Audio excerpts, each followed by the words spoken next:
Komitmen Partai Demokrat untuk mendukung Prabowo Sandi sejak awal banyak diragukan oleh publik, pengamat politik ataupun ya politisi-politisi dari kubu Jokowi Maruf. Membelotnya beberapa petinggi Partai Demokrat, daerah yang mendukung Jokowi menjadi salah satu fakta yang tidak bisa dipungkiri. Tapi yang menjadi sumber keraguan pertama dan utama adalah kicauan salah satu petinggi Partai Demokrat, yakni Andi Arief. Saya saat ini sudah bersama dengan the most wanted politician of the month. Kenapa the most wanted politician of the month? Karena susah sekali dicari ya Bang Andi Arief. Bang Andi, terima kasih sudah mau bersama saya di layar Pemilu Terpercaya pada malam hari ini. Saya mau tanya sebelum saya tanya hal-hal yang lebih detail, kemana aja sih Bang Andi ini?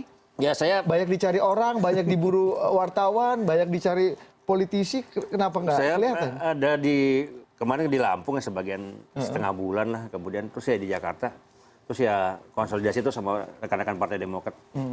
Saya memang tapi ada ya? Ada ya. Nggak sengaja eksodus atau menghilang, melarikan diri gitu enggak ya? Enggak. Saya tetap melayani juga kalau teman-teman wartawan tanya ya saya jawab. Tapi saya memang ya saya jawab begitu aja lewat. Secara digital dan secara virtual Andi Arief memang ada, tapi secara fisik kita tidak pernah melihat Andi Arief selama 1 sampai 2 bulan terakhir ini. Tapi memang Bang Adi, izinkan saya untuk bertanya, agak susah untuk tidak bertanya hal-hal yang agak nakal kepada Anda dan kontroversial karena memang Anda adalah pusat gempa pemberitaan dalam beberapa waktu terakhir. Kita bicara mengenai mahar, Bang. Ini nggak bisa lepas lah Bang Andi Arief dengan soal mahar. Kalau kita bicara soal mahar ini kan Bawaslu sudah menyatakan bahwa mahar itu tidak terbukti, bukan karena memang tidak bisa dibuktikan atau tidak terbukti secara pengadilan, tapi memang aktor utamanya itu Andi Arief itu tidak bisa ditanyai. Gimana Bang? Kenapa nggak kooperatif? Kenapa tidak datang? Kenapa tidak membantu Bawaslu supaya politik mahar ini bisa dibuka dan dibuktikan secara? Sebenarnya saya sudah menawarkan opsi. Saya juga ingin masalah itu kelar. Karena kualitas informasi yang saya terima itu kan kualitas di atas A1 lah, karena kan di level pimpinan partai. Saya menawarkan pada Bawaslu agar saya diperiksa di Lampung waktu itu. Kan bisa, masih NKRI kan. Jadi saya juga mengecek ini serius nggak KPU gitu. Jadi justru saya masih berada di Lampung, kemudian itu di case close. Saya ikut sebagai warga negara, ikut saja gitu. Jadi bukan Andi Arief yang tidak mau kooperatif, tapi memang Bawaslu yang menurut Anda tidak serius? Iya, saya sudah menjawab untuk saya bersedia, tapi opsi saya satu video call, kemudian saya membuat surat pernyataan atau saya diperiksa di Lampung. Menurut Anda kenapa Bang? Itu sampai kasus ini selesai tapi tidak pernah bisa dibuktikan karena memang tidak ingin dibuktikan, tidak serius dibuktikan, atau semua ya udahlah kita tahu sama tahu tapi diam saja semua? Menurut saya memang soal yang menyangkut kasus seperti ini belum pernah terjadi dan bisa diungkap sih memang. Bawaslu belum pernah ada track record sejak 2004 sampai sekarang tuh. Pemilu 1999, Panwas sampai dengan hari ini, untuk hal yang demikian belum bisa diungkap. Belum pernah ada kasus yang bisa diungkap. Anda sendiri tidak punya keinginan untuk menyelesaikan? Oh, saya ada. Tentu kan ini langkahnya apa Bang? Kalau membebani. Ini kan sudah jadi konsumsi publik, sudah diperbincangkan. Betul. Sayang sudah case close ya sayangnya. Saya ingin Pak Prabowo, Pak Sandi tidak ada beban, Pak PAN, PKS nggak ada beban. Saya juga kan punya punya beban moral kalau saya tidak menyelesaikan itu. Tapi ya saya kira keputusan hukum dari Bawaslu kan ya sudah harus diterima semua pihak. Dan Anda sepakat untuk juga memendam kasus ini di dalam tanah? Ya, tidak akan dibuka lagi. Karena hukum yang memendam itu. Tapi Anda seberapa serius sih Bang dengan pernyataan itu? Iya, saya ini wasekjen partai dan saya pasti serius itu. Serius? Dan itu benar terjadi? Iya, menurut Bawaslu nggak terjadi kan? Tapi kan Bawaslu bisa berbeda pendapat dengan saya. Tapi banyak juga politisi yang berkata Anda bohong atau itu kabar-kabar hoax, seperti dua politisi yang satu ini, Ketua Umum PAN Zulkifli Hasan dan juga politisi Gerindra Andre Rosiade. Kita dengarkan pernyataannya. Ya orang hoax aja dibahas itulah kita bahas yang substansi yang produktif. Ya, jangan yang nggak benar hoax dibahas. Habis energi, habis waktu. Ya. Saya rasa kita transparan ya. Tidak perlu kita takut, kita tidak perlu menyembunyikan hal yang memang yang tidak pernah ada gitu loh. Jadi kita santai kooperatif. Koalisi Prabowo Sandi kooperatif. Ya kita nggak takut karena memang tidak ada gitu loh. Jadi terserah kalau mau kubu sebelah mau goreng-goreng sampai angus juga itu tersilahkan. Menjadi Kalau fokus yang ya, ini ini- kan karena hoax ya kami tidak usah ngapain fokus mengurus yang tidak penting. Nggak pengen ini. diselesaikan secara cepat. Ini urusan yang mulai kan Mas Bang Andi Arief. Silahkan Bang Andi Arief menyelesaikan yang jelas ini benar-benar hoax gitu loh. Kami tidak ingin mengintervensi teman koalisi kami Partai Demokrat. Semuanya tegas tuh Bang Andi. Katanya Andi Arief adalah atau kabar itu adalah hoax. Kalau bahasa Lampungnya itu kabar bohong, hoax itu kan Bang. Jadi Andi Arief disimbolkan bohong dong. Gimana Iya. Bang Anda melihat komentar-komentar seperti itu? Apa sesuatu yang belum dibuktikan bukan berarti hoax kan? Karena juga sesuatu yang tidak ingin diteruskan juga bukan berarti hoax gitu loh. Jadi ini memang sesuatu yang Bawaslu menutupnya lebih cepat gitu. Jadi ya kita harus terima itu. Tapi ceritanya seperti apa Bang? Kalau kita boleh buka lagi karena lagi-lagi saya harus tanya ini karena sudah terlanjur terbuka, sudah terlanjur diperbincangkan dan sudah terlanjur masuk ke ranah hukum, Bang Andi. Ya sebetulnya ini masalah yang diketahui oleh hampir 80 pengurus Partai Demokrat ya pada malam itu. Semua juga mendengar dan laporan dari tim kecil kita gitu. Tapi sudahlah saya kira ini kan persoalan yang sudah dinyatakan. Tapi intinya informasi yang Anda cuitkan, wawancara Anda di berbagai media termasuk di CNN Indonesia bahwa informasi itu betul adanya, itu tidak pernah Anda ralat ya? Saya tidak pernah ralat itu. Terganggu nggak sih Bang komunikasi, konsolidasi, hubungan baik dengan teman-teman koalisi partai yang lain gitu? Ya saya kira sampai sekarang komunikasi kita baik dan apa ya, saya itu sejak dulu memang dinilai kontroversi ya. Sejak saya bilang soal Senturi dulu, kasus Misbakun, gempa Jakarta ya kan, tentang Gunung Padang, tentang ini. Betul, Gunung Padang, Jadi orang banyak kadang hal yang orang tidak pikir tidak itu saya justru berlainan. Jadi tapi kontroversi itu bukan karena bohong kan? bukan karena bohong. Tapi Bukan memang karena benar bohong. tapi berbeda Ya. dengan yang lain. Kalau berbohong, saya percaya saya tidak akan dipercaya oleh publik suatu saat kalau saya berbohong. Jadi itu betul-betul dan partai saya juga tahu soal itu. Jadi kualitas informasi yang menurut saya di atas A1 ya. Tapi ya sudahlah, ini kan sudah. Biarkan sejarah nanti yang Biarkan membuktikan. sejarah. Bang. Pak SBY gimana Bang komentarnya? Ketika Bang Andi muncul dengan komentar ini, muncul dengan tweet-tweet yang lain juga yang mengarah ke sini sampai ada Jenderal Kado segala macam. Pak SBY pernah menegur Anda?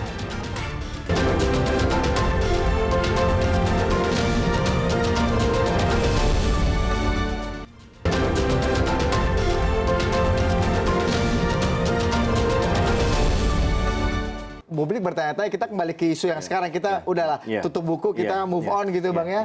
Tapi kan isu mengenai ketidaksolidan, ketidakloyalan, firman Demokrat mendukung Prabowo Sandi juga belum berakhir gitu Bang. Saya mau tanya ke Bang Andi, pasca pertemuan semalam, apakah ini semakin meyakinkan bahwa oke, kita Partai Demokrat akan bekerja keras untuk Prabowo Sandi atau justru sebaliknya Bang Andi? Jadi kita mendesain untuk memenangkan Pak Prabowo ini jauh sebelum diputuskan Pak Sandi itu memang desainnya dengan AHY. Kita sudah buat big data kita buka, kemudian strategi taktik sudah kita buat, ya kan. Kemudian diputuskan bersama Sandi. Tentu Partai Demokrat pasti bergejolak secara internal dalam hal strategi taktik. Oke. Itulah kenapa kemudian selama sebulan mulai 10 Agustus bulan lalu, kita selalu coba untuk testing the water ke publik. Ini, soal strategi taktik, soal politik dua kaki dan lain sebagainya itu sebetulnya adalah dalam rangka kita mencari formulasi yang baru. Karena memenangkan Prabowo dengan AHY dengan memenangkan Prabowo Sandi ini bagi Demokrat yang sungguh-sungguh ingin memenangkan, caranya berbeda. Caranya berbeda ya? Alhamdulillah sekarang kita sudah ketemu cara itu untuk memenangkan Pak Prabowo. Dan sudah dikonfirmasi oleh Prabowo? Sudah dikonfirmasi semalam. Jadi semakin tenang Prabowo? Iya semakin tenang karena kita sudah ketemu. Sudah ketemu jalannya bagaimana untuk... karena kalau misalkan AHY, kita kan dapat kotel efek, partai kita selamat, kemudian kemenangan Pak Prabowo itu ada sekarang, kita punya strategi Pak Prabowo menang dan partai kita juga kita selamat. Gitu. Jadi itu sebenarnya yang 1 bulan ini bergejolak di internal kita bukan... dalam rangka tidak setia pada pasangan Pak Prabowo, tapi mencoba mencari formulasi yang pas agar partai kita tidak tenggelam gitu. Oke. Mencari formulasi dan itu sudah ketemu. Sudah ketemu. Jadi tetap akan loyal meskipun fakta-faktanya menunjukkan bahwa banyak ketua-ketua DPD di daerah. Oh, kita tetap. Mendukung Partai Jokowi. Demokrat ini salah satu yang jadi pertimbangan Pak Prabowo diajak berkoalisi dengan dia adalah karena kita ini tidak pernah berkhianat, tidak pernah main dua kaki. Nah, isu dua kaki ini sebetulnya kita sudah pernah bicara sama Pak Prabowo sekitar sebelum diputuskan siapa wapresnya bahwa berdasarkan polling internal dan juga berdasarkan survei bahwa di beberapa daerah, kita ada 5-6 daerah ini, terutama Partai Demokrat ini korban langsung dari politik identitas yang berkembang sekarang. Di mana daerah-daerah kami yang non-muslim, yang Partai Demokratnya ada dan besar, ini terpengaruh dengan politik identitas. Di mana Pak Prabowo dan Pak Sandi ini kan diidentikan dengan itu. Sehingga kalau kita paksakan untuk mendukung Pak Prabowo Sandi di daerah itu, bisa pasti dipastikan kantung suara kita untuk legislatif hilang. Nah, tapi sekarang kita sudah ketemu formulanya. Sudah ketemu formulanya.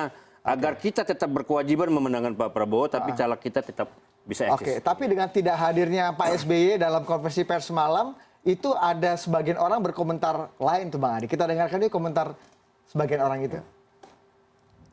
Kalau saya lihat kekecewaan, Pak SBY itu memang tidak bisa ditebak, tapi harus diingat melalui gestur kita bisa menebak. Saya melalui gestur saya lihat beliau tetap masih teringat kejadian awal di kediaman beliau waktu bertemu dengan Pak Prabowo. Nah, inilah yang saya doakan, semoga tidak ada dusta. Di rumah sendiri Bapak juga nggak mau ketemu dengan sahabat-sahabat pers, apa karena kurang sehat atau apa saya nggak ngerti. Mudah-mudahan kita doakan selalu Pak SBY sehat, tapi kembali karena dikatakan akan turun sebagai jurkam. Gimana ya, di depan aja nggak mau keluar, gimana jurkam?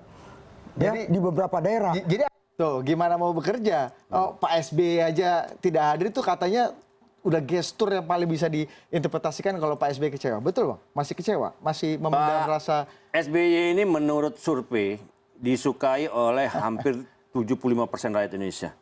Dan yang sangat suka sama Pak SBY ini hampir 14%. Jadi bagi kami Pak SBY ini adalah bom nuklir yang tidak boleh diobral.